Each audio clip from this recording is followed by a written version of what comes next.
सासरी. पण सासरी त्या बापाबद्दल बोललेलं महाराज त्या पोरीला कधीच आयुष्यात खपत नाही. ती स्वाभिमानानं जीवन जगते. जर बापाला जर कोण काय बोलायला गेलं तर पोरगी महाराज वाघीण असते, वाघीण. ती चवताळून जाते.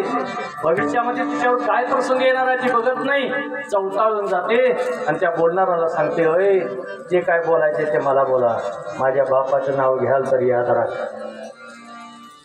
आणि ती पोरगी ज्या वेळेला माहेर येते ना, माहेर सांगत असतो नेहमी, सौभाग्यवती स्त्रियांनो ऐका, माहेरातला आनंद तोपर्यंत आहे.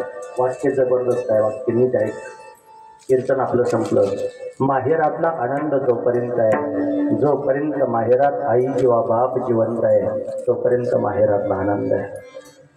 ज्या दिवशी तुमची जन्मदाती आई किंवा बाप निघून जातो ना, त्यावेळेला ज्या घरात तुम्ही जन्म घेतला ते घर सुद्धा तुमच्यासाठी परक्यात होत असते. तुम्ही म्हणाल कसं? त्याचं उत्तर आहे का, हे माहेरात पोरगी आल्यावर 2 दिवस राहिल्यावर बापाच्या घरी किती जरी गरिबी असते ना, तर महाराज आयुष्यात सासरी जाणारी पोरगी रिकाम्या हाताने कधीच जात नाही. त्याचं नाव बाप आहे. काहीच नसलं द्यायला, कारण मूठभर महाराज शेंगा तरी देईल. काहीच नसलं तर महाराज एखादी मेथीची पिंडी तरी देईल. जाऊ द्या, काहीच नसलं तर महाराज कणगीत भुईमुगाच्या वाळवलेल्या वंजळवर शेंगा तरी देईल तो बाप. आयुष्यात आपल्या पोरीसाठी झटून माझ्या पोरीचं कल्याण व्हावं म्हणून जो आयुष्यभर महाराज प्राणपणाला लावून एखाद्या लढवयासारखं, एखाद्या शूरवीरासारखं जीवन जगतो तो बाप आहे. म्हणून ऐका, आयुष्यात कधीच न रडणारा बाप. बाप कधी रडताना बघितलंय का तुम्ही? आयुष्यात कधीच न रडणारा बाप आयुष्यात एकदाच रडतो. कधीच न रडणारा बाप आयुष्यात एकदाच रडतो. 18-20 वर्षाची पोरगी तळ हातातल्या फोडासारखी जपली, लहानाची बुच्ची केली. आणि ज्या वेळेला ती पोरगी महाराज हातामध्ये हिरवा चुडा घालून कपाळाला बाशिंग बांधून सजवलेल्या गाडीमध्ये जायला बसते ना, त्यावेळेला आयुष्यात कधीच न रडलेला बाप मात्र रडल्याशिवाय राहते.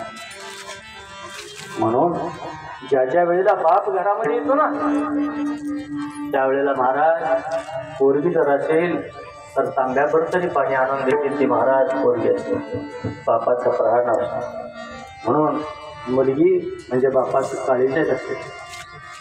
सगळ्यात जास्त बाप जर जीव कोणावर लावत असेल तर पोटी जन्माला घातलेल्या आपल्या पोरीवर असते तेव्हा.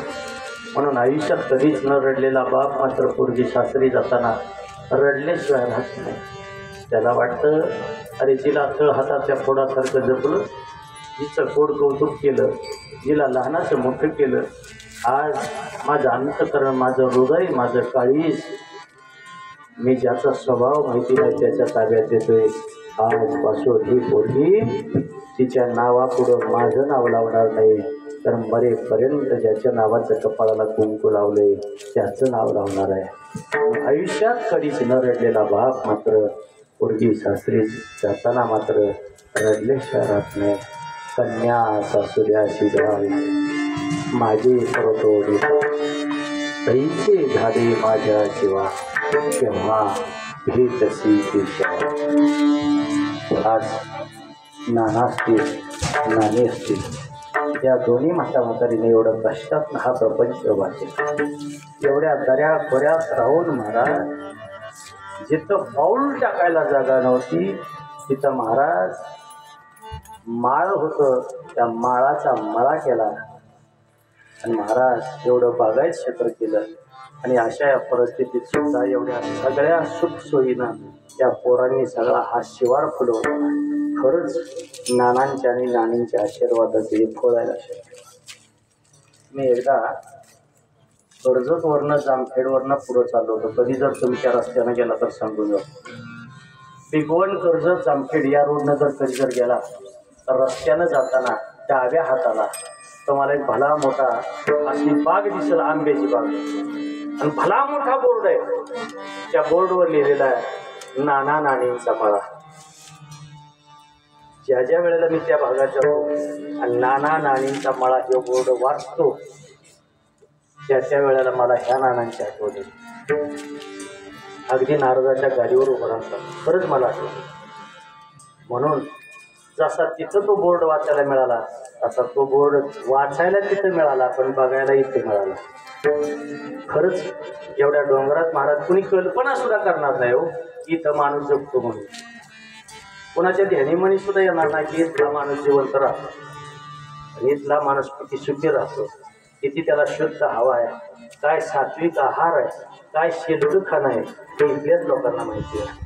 नाहीतर महाराज अतिशय बिकट परिस्थितीतून ज्यांनी हा प्रपंच उभा केला आणि एवढ्या पोरांना पोरींना सांभाळून त्यांना लहानाचं मोठं केलं, सगळ्यांचं जिथल्या तिथं झालं.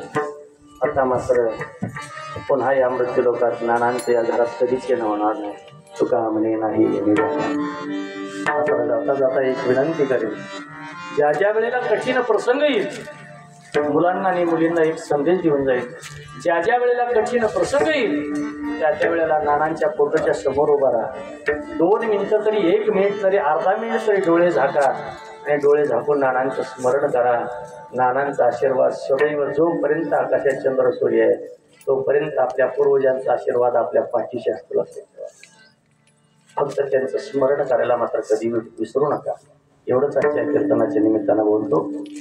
तुमचे ज्ञानांकुर वारकरी शिक्षण संस्थेचे विद्यार्थी, तुमचे परमकर्ते आदरणीय नारायण महाराज सूर्यवंशी, त्याचप्रमाणे आमचे शास्त्री आदरणीय अप्पा असतील, त्याचप्रमाणे नानांची मुलं मुली आणि नानांच्यावर प्रेम करणारे, नानांच्या कुटुंबियांच्यावर प्रेम करणारे, गावातील परगावातील आपतेष्ट गणगोत्र आणि सगळे पाहुणे रावळे सगळे बहुसंख्येनं उपस्थित राहिला म्हणून पुन्हा एकदा या परिवाराच्या वतीनं मनपूर्वक शतशः ऋण आणि आभार व्यक्त करतो. कारण उन्हाळ्याची प्रखर तीव्रता आहे, खूप कडक ऊन आहे आणि म्हणून निर्धारित वेळेमध्ये मी कीर्तन संपवायचा प्रयत्न करतोय. कारण आपण बरोबर 10ला कीर्तन सुरू केलं, बरोबर आपल्याला फुलाची वेळ 12ची आहे. म्हणून पुन्हा एकदा मी विनंती करतो, घरातल्या नानांच्या मुलांना आणि मुलींना विनंती करतो की कृपया त्यांनी फोटोच्या समोर यायचे आणि फुलासाठी बाकीच्यांनी सावलीला उभं राहायचं. चला पुढे.